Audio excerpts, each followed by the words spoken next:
Hello. I'm back.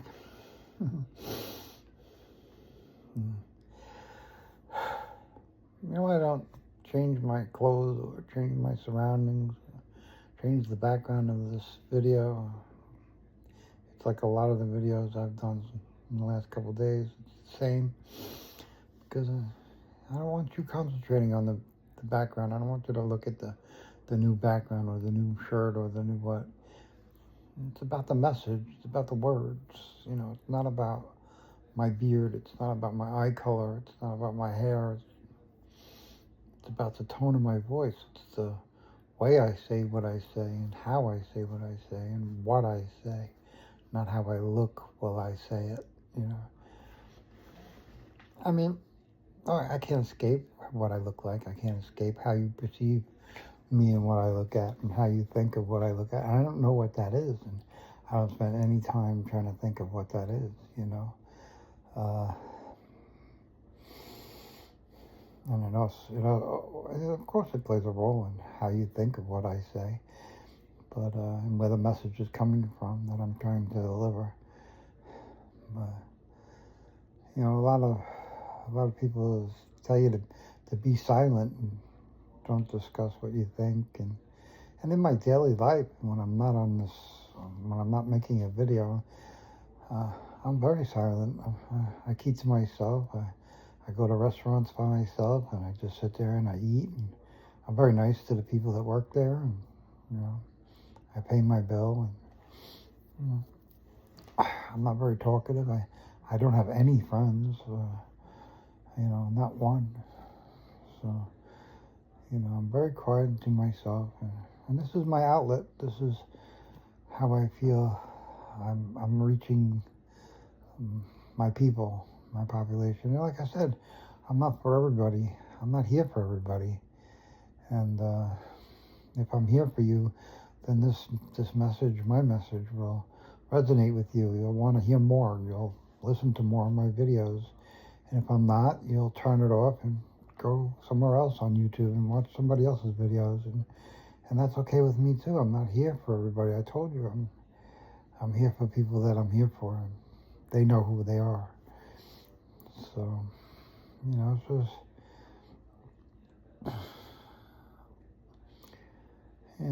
I hate to bring up the same old names, but, not everybody loved Robin Williams, Not everybody loves George Clooney. So, some people hate him. Some people hated Robin Williams. It was a smaller population, but they existed. Everybody that has a lover has a hater. I don't care who you are, Like Trump. Some people love Trump and most people hate him, So, and he don't care. Well, he cares, but he attacks the people that hate him. I don't attack the people that hate me. I don't attack them at all. I try to help them, actually. Not to come to my side, not so they don't hate me, but make them, because whatever they hate in me, it's more or less what they hate in themselves, and what they see in me that they don't like, it's exactly what's inside them, and they don't like it. And I bring it out, and they're like, whoa, I didn't know that existed until I met you. I didn't know that about myself until I met you. And that's what I get a lot of. And, it's not always positive, because usually when you see something in yourself by looking at me that you don't like, you spent years, if not decades, trying to hide that. And you didn't spend years and decades trying to hide it from other people. You might have done a very bad job at that. What you were spending the time and the decades hiding is from yourself. You wanted to hide it from yourself. You put it under that rug and put it in a safe under the rug so it can never come out. And I walk up to you and I crack the safe and I pull it out of the rug and I'm like, yeah, look at this, and you're like, oh shit. You're like, oh fuck. You don't know how to handle it because you never dealt with it in the first place. That's why it was under the rug.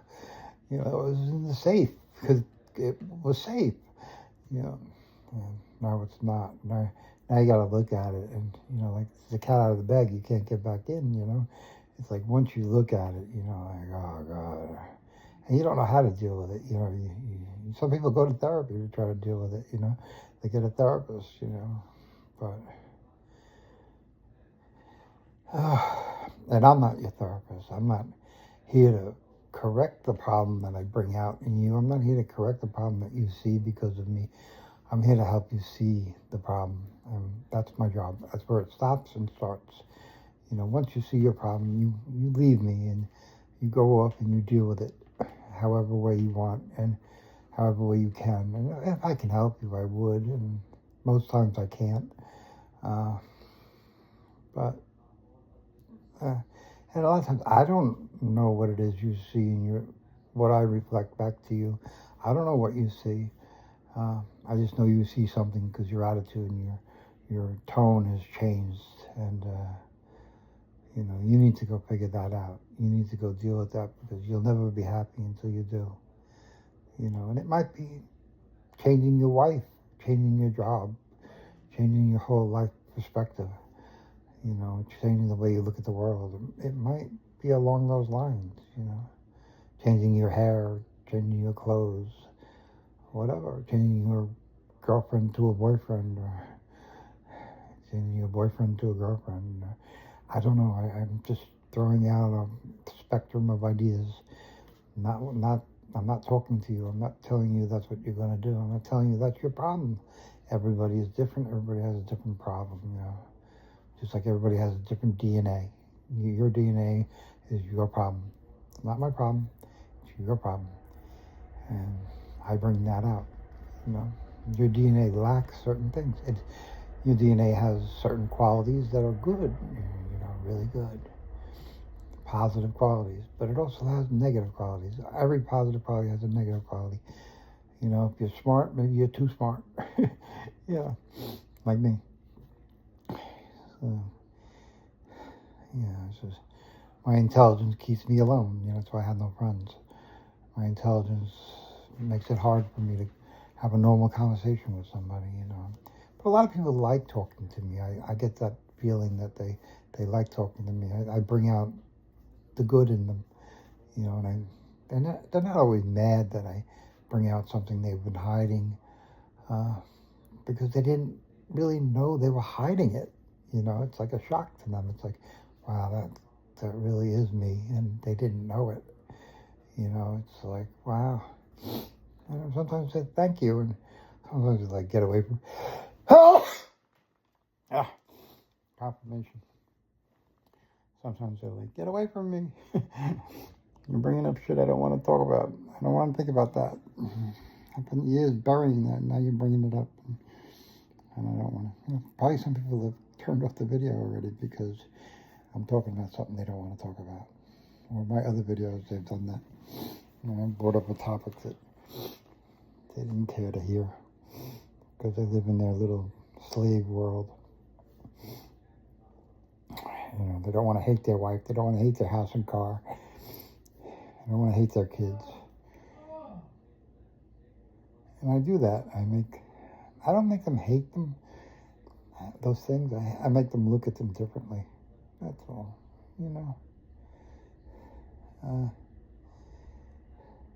There's a reason a prison looks like a prison, why a $50 million mansion looks like a $50 million mansion.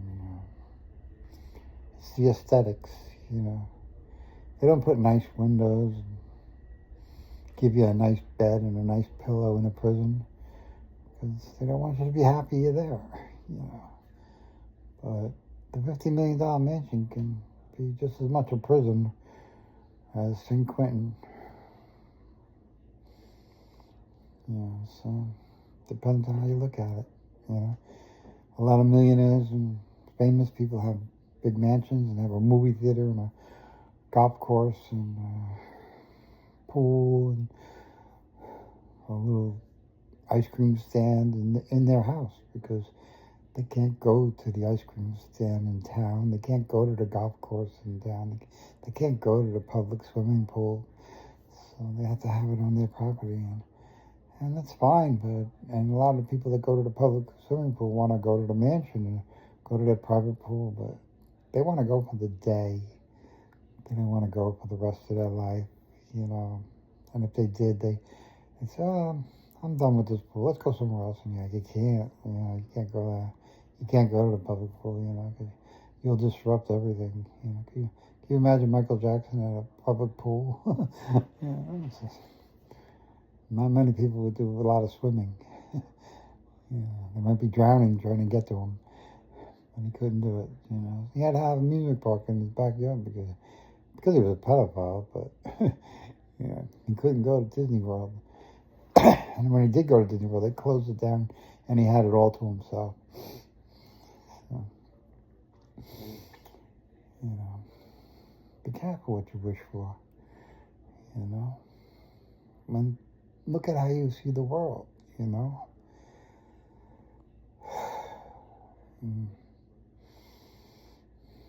when you have a wife and kids and a house, and the society in general, and the government, your job, your boss, your kids' teachers, the government, the law, and the cops, the judges, the guy down at the store, you buy your newspaper, they all know you'll do certain things to keep that wife and kids happy, and to keep that house, and to keep that car, and to a great extent, they use it against you. Your boss says, oh, I need you to work Saturday, and you're like, I have plans. You're like, well, you're going to cancel them. So, and if you don't, you're going to give up that house, the car, and everything else that goes with it. So, you'll be there Saturday. Believe me, you'll be there Saturday. Whether you're mad, whether you're happy, it doesn't matter. You'll be there. And when you get there, there might be really no reason for you to be there. You'll get there and you say, why did I come in today? I haven't done anything. There's really nothing to do. But the boss wanted you in. Why? Because the boss wanted to pull that string and just wanted to see if it was still attached to you. The string wasn't attached and you didn't come in Saturday, you were fired. He was going to find somebody he could attach that string to, bring in on a Saturday when he wanted to, regardless of what they did or why they were there. So, it's all about control, manipulation, and keep you in the box of employee. And he was the box of employer, and he was telling you when to come in, and he didn't care. Oh, it's my daughter's birthday. Well, celebrate it on Sunday. That's all I can tell you. If they don't care, and it's all I do, and that's why he's the boss and you're not. Well, what do they say? You're not a boss until you fire someone. That's what they do. They fire someone. Elon Musk was a boss. He fired a lot of people. But meet the new boss, the same as the old boss. It's all the same crap. Everyone's the same. That's how they got in that position in the first place. Who gets promoted to supervisor? Who gets promoted to manager? The kiss-ass son of a bitches. The ones that'll cut your throat to keep their job. The ones that'll rat you out in 5 seconds. But they're doing dirty deeds out the back door and nobody knows about.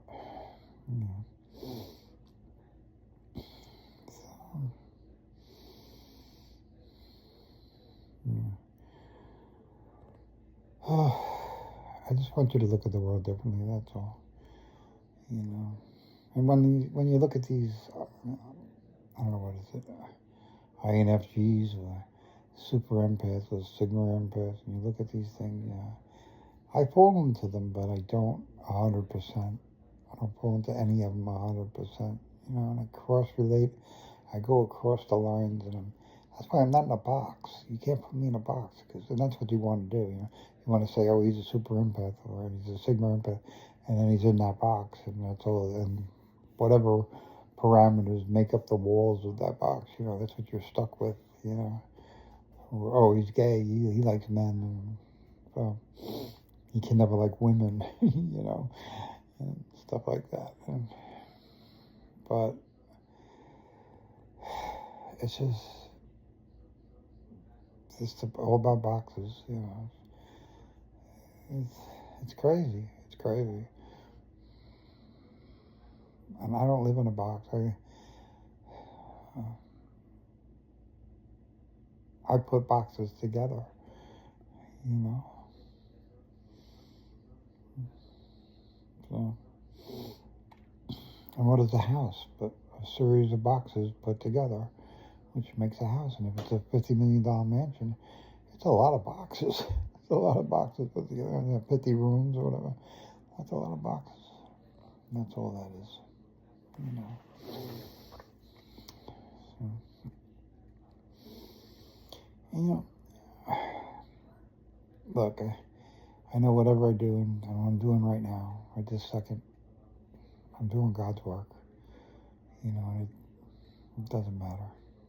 It matters I'm doing God's work, but I'm not responsible for the outcome. I'm not responsible for your opinion of the video. I'm not responsible for your reaction to the video, what you do with it, you know.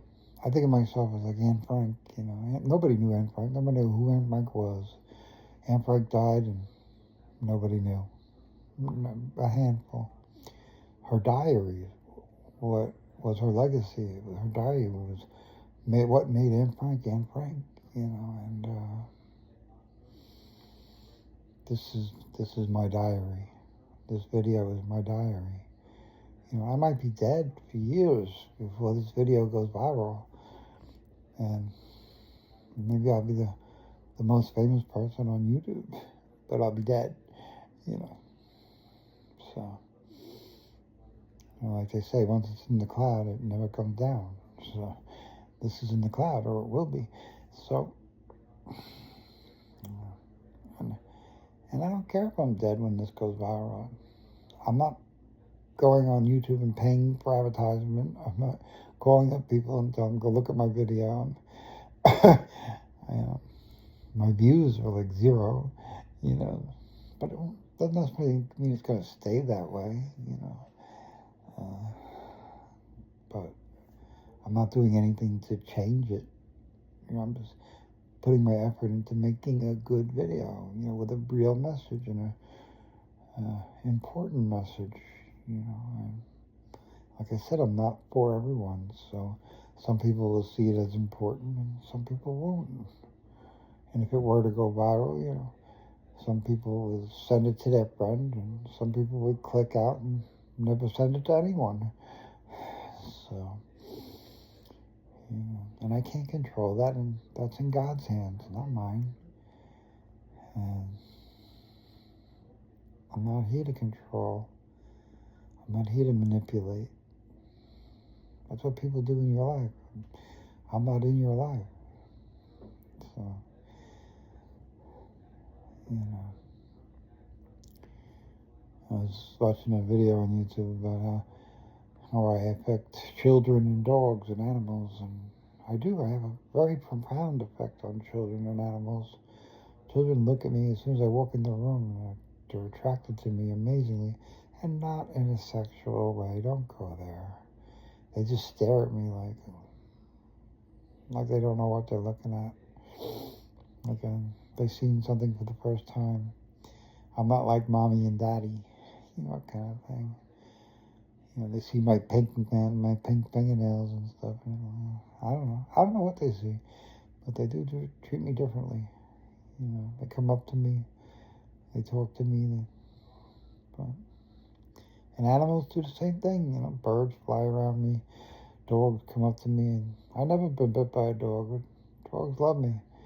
Cats are amazing. They'll sit there and stare at me, you know. They cross my path, and I've had cats come up to me and just rub their body on my legs and stuff. And it was a stray cat. You know, I didn't do anything to observe that, but they would just come up to me and start rubbing themselves on me. You know, and they didn't do it on anybody else. They just did it to me. So, You know, I've always been around animals. I grew up on a farm, so.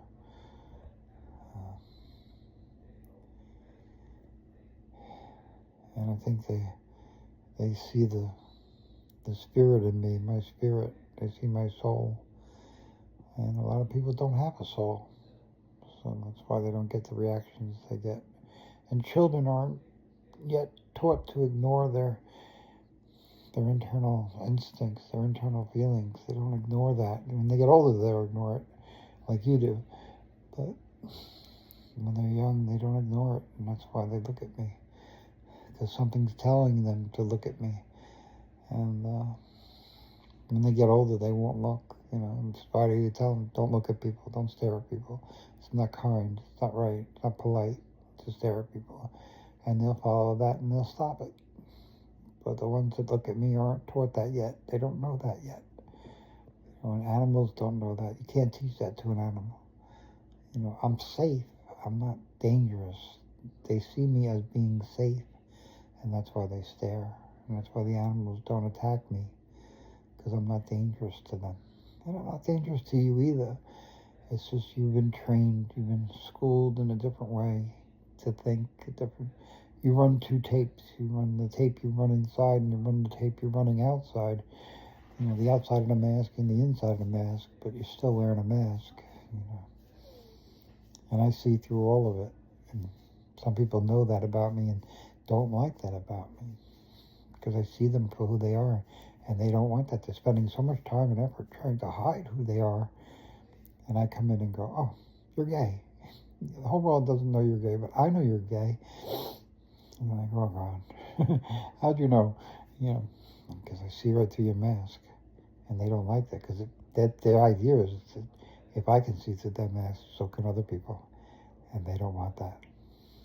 They're afraid of that. And it's not true. Most people can't see through their mask, but because I can, it makes it possible. And they always thought it was impossible. You know. So it's just like everything you had under the rug in the safe. I know what's in that safe, and you don't even have to open it. I know what's in it. So, you know. And you spent a lot of time keeping it in the safe and hiding the combination. I see right through it like Superman. You know, I have X-ray vision. And in a way, I do. I see something in you that nobody else does. And that makes you unsettling. That makes you uncomfortable. And that's okay. I'm not here to hurt you. I'm here to make you realize something about yourself that you didn't even know about yourself. You know, maybe you didn't know you were gay, but because you met me, you realize you are. You know, and that's unsettling. But your whole, maybe you got a wife and kids, and you're like, oh, I'm gay. You know, like, not a good thing. I mean, it is a good thing, but at first you're not going to see it that way. You know, so.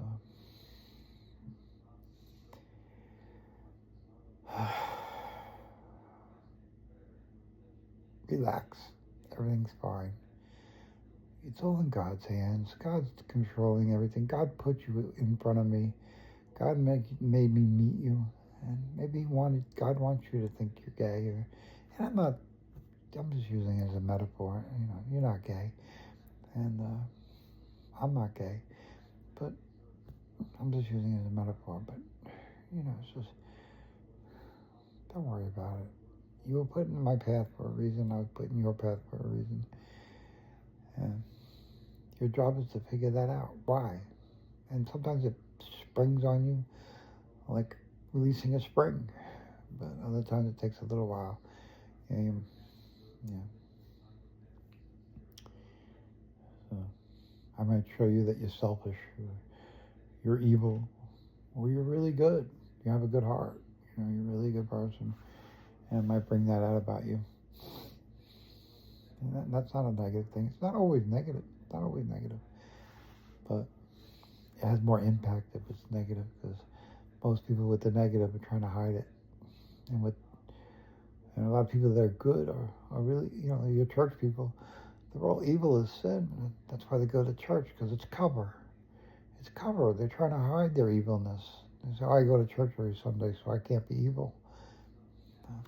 The priest is like, I'm a priest at a church. I can't be evil. Believe me, you're evil as sin. And there's no hiding it from me. You can hide it from the rest of the parishioners, but you're not hiding it from me. I know you're evil as sin. And I think what happened with the Catholic Church and the molesting and stuff, it proves it out. That what I'm saying is that they're evil as sin. So they're very sick people. And sick people gravitate towards that job because what it affords and the way they can, it's cover. I can't be a child molester if I'm a priest and everybody loves me. I have fantasies about the altar boy, Who needs to know that? That's under the rug, that's in the safe, till it's not. Until it's on the front page news. Priest has been molesting 20 boys in the last year. But it's not in the safe anymore, is it, at that point? And then the Catholic Church has to empty its safe to pay those 20 boys.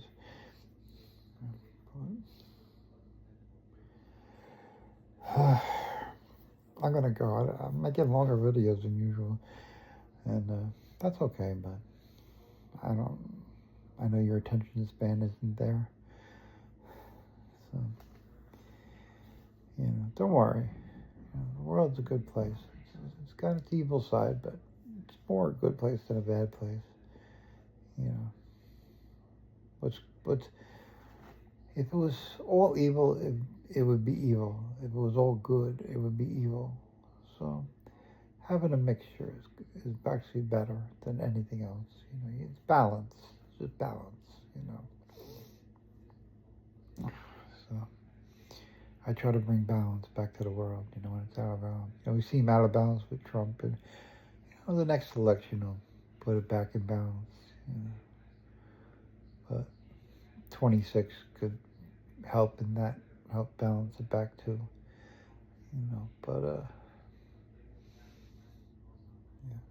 don't worry. Don't try to change the world. Try to change your world. I made a philosophy statement, and it says, if you're afraid to change the world, you never will. And that's completely true. So don't be afraid to change the world. But try to change your world first.